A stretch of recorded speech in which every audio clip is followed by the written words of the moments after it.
Well, I think the Tribuna is a wonderful platform to promote friendship and the cooperation between the Philippines and Spain, not only in terms of advancing trade and investments, but based on the program that I saw in this edition of Tribuna, it covers other areas like culture, port management, and several other areas. So all in all, it's a very good platform to promote overall bilateral relations between our two countries.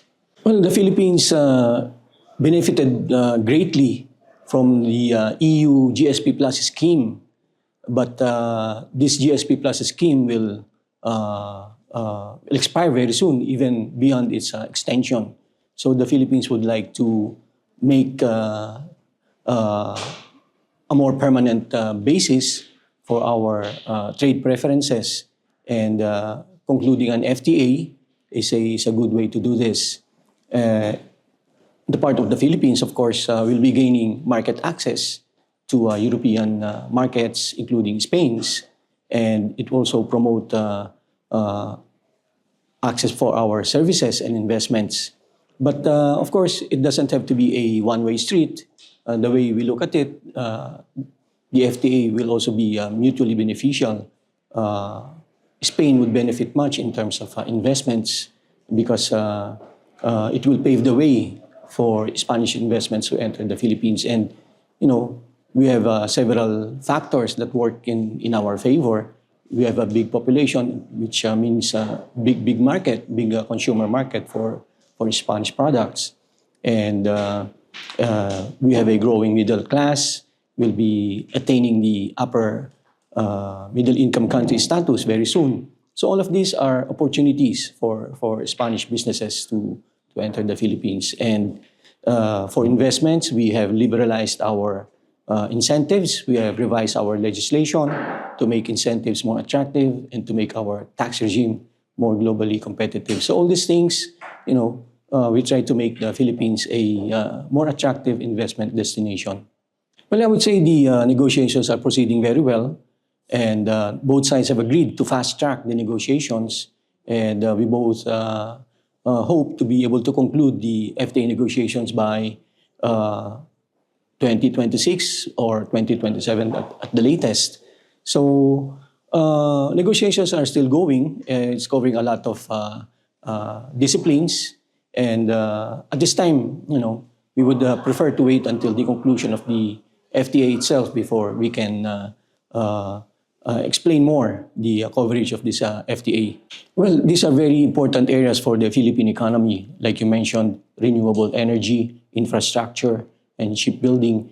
And I understand these are also the areas where Spain is very strong. So we would welcome very much Spanish investments in these areas. Actually, there are already a couple of, I can name a couple of Spanish companies that are already doing business in the Philippines. Acciona, which is into infrastructure, and IDOM, which is involved in design of,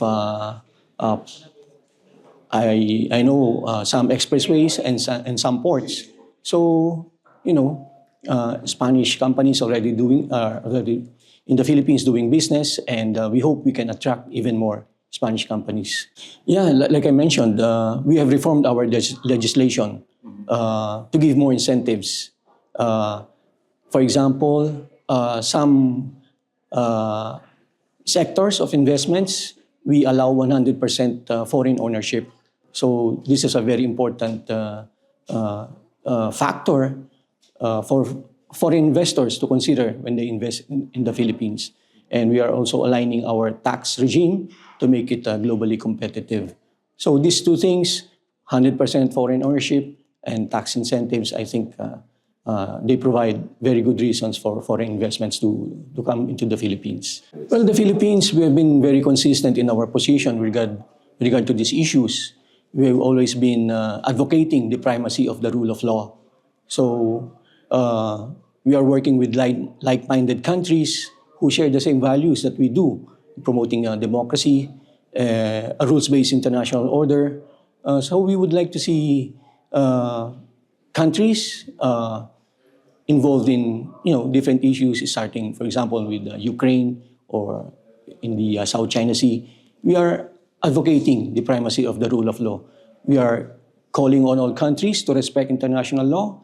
For example, in the South China Sea, to respect UNCLOS and also the 2016 arbitral award in favor of the Philippines. And the Philippines, we have always advocating a peaceful settlement of disputes. We would like as much as possible to reduce tensions and not escalate tensions. So we are always trying to negotiate for a peaceful solution. We're always calling on dialogue and communication. Excellent. Thank you very much for your time and for your all answers. Thank you. Thank you so much. Thank you very much.